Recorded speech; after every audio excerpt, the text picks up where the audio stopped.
How to stop frozen when speaking in English? How did I get fluent myself by applying those 3 simple principles that I'm going to explain here, and how you can get fluent yourself by applying them. My name is Lucas, I am fluent in English and I'm currently learning Spanish, and let's get started. O primeiro princípio é os olhos e também ouvidos nos ensinam a falar. E é muito importante a gente entender o que eu quero dizer com isso. Quando você infere significado do que você está vendo, do que você está ouvindo, através do que você vê, você constrói compreensão no idioma. E qual que é a relevância, qual que é a importância disso? Um cara tinha uma escola de idiomas na Tailândia e ele percebeu um comportamento muito padronizado ali dentro dos estudantes dele. Aqueles estudantes que tentavam falar muito cedo, sem antes construir a compreensão no idioma, eles batiam num teto de fluência. Então vamos dizer que eu seja 80% fluente e um nativo seja 100% fluente em inglês. Essas pessoas que tentavam falar muito cedo, elas batiam num teto de 40% de fluência. Talvez nem isso. E as pessoas que se deixavam construir uma compreensão através desse sistema de ver, entender o que eu estou ouvindo e simplesmente seguir em frente, deixar minha compreensão construir em vez de ficar tentando produzir linguagem, essas pessoas chegavam num teto de fluência muito mais alto, 80, 85, 90, 100% de fluência no idioma. Então existe um padrão. Aquelas pessoas que veem, inferem significado e deixam a vida seguir, em vez daquelas pessoas que veem e ficam tentando produzir linguagem ou analisar linguagem demais, de acordo com aquilo que elas ouvem. Essas pessoas realmente elas não chegam num nível de fluência tão gigantesco dentro do idioma, em qualquer idioma. E como que eu vejo e escuto e como que eu uso os meus olhos para realmente construir compreensão no idioma? Vou dar um exemplo aqui. Esse método chama método direto. É uma das metodologias utilizadas para aprender língua através de uma maneira natural. E é muito simples. This is my hand. Hands. This is my hand. This is my hand. I have one hand, two hands. One hand, two hands. Two hands. This is my ear. My ear. One ear, two ears. Two ears. Então eu consigo ver e inferir o significado do que eu estou vendo através da junção ali, né? Olhos e ouvidos. E é isso que constrói a nossa capacidade de compreensão no idioma. Aqui você teve uma pílula de alguns segundos, né, de compreensão dentro do idioma, de construção de compreensão dentro do idioma. Mas conforme isso vai se acumulando ao longo de dias, de meses e de anos, a sua compreensão vai se tornando cada vez maior e mais abstrata. Então aqui a gente está falando do nosso ambiente imediato, do nosso ao redor imediato. E não necessariamente eu preciso falar do meu ao redor imediato para você compreender as coisas. A frase anterior sempre vai servir de contexto para entender a próxima frase, ou o contexto geral do local que eu me encontro vai me auxiliar e vai me servir de contexto para entender o significado de uma frase solta em específico. Enfim, a língua ela é dinâmica, ela não necessariamente precisa estar atrelada ao meu ambiente, ao redor, mas conforme eu vou construindo a compreensão, a minha capacidade de inferir o significado de coisas que são um pouco mais abstratas e complexas vai aumentando. E então eu consigo aproveitar muito mais do que eu escuto e evoluir, né, no que eu chamo de uma escada de conteúdo dentro do idioma ao longo do tempo. Então esse é o primeiro pilar. Primeiro eu construo com meus olhos e ouvidos uma compreensão no idioma. O segundo pilar, o segundo princípio, é que a leitura ela vai servir como uma forma de você pensar e estruturar o mundo ao seu redor dentro daquele idioma. Não só isso, mas também como uma forma de expandir o seu vocabulário de maneira mais rápida dentro daquele idioma. Então, no começo, para quem é iniciante, ler demais não vai ajudar, não compensa ler demais no começo.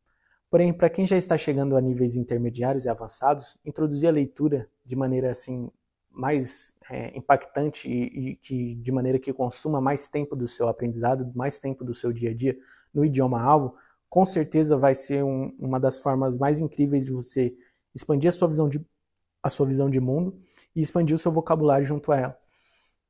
Então, por exemplo, eu tenho uma visão, eu sou uma pessoa, eu enxergo o mundo de uma maneira.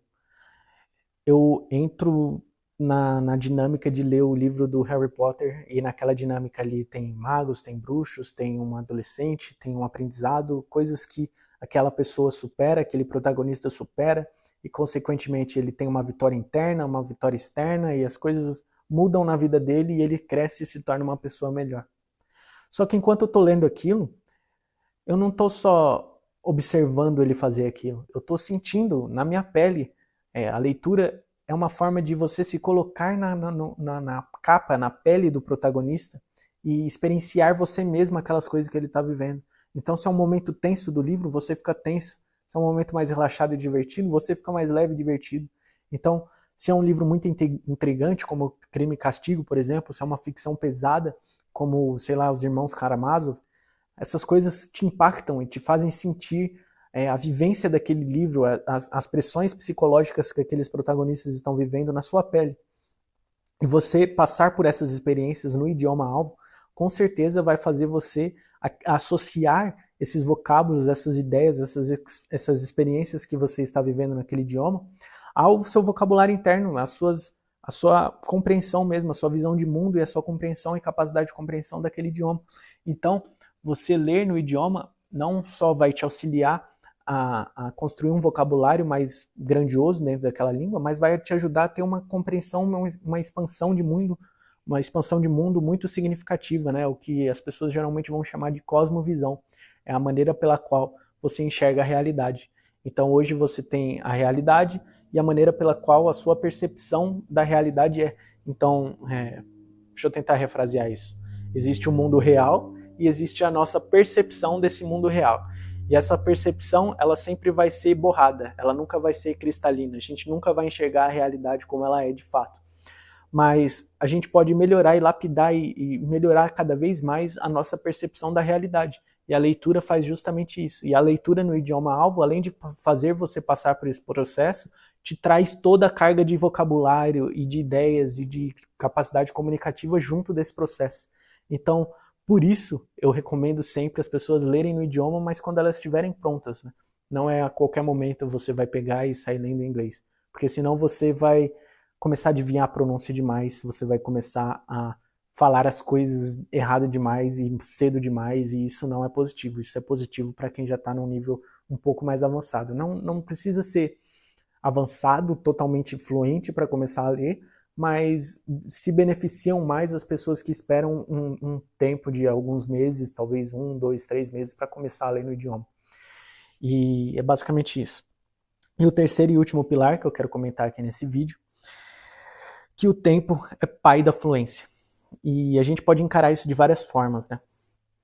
Se eu estudar e eu me aproximar do idioma da maneira incorreta, no começo, estudando gramática demais, estudando coisas irrelevantes demais, ou tendo uma postura intelectual rígida demais durante o começo do meu aprendizado, eu vou bater num teto.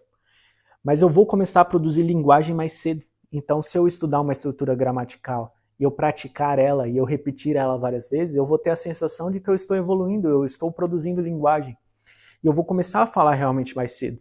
Só que o custo daquilo no longo prazo eu nunca vou alcançar a fluência de fato. Então, por mais que pareça que eu estou aprendendo mais rápido, por mais que aquilo realmente pareça algo que está sendo positivo no começo, no longo prazo aquilo me custou tempo.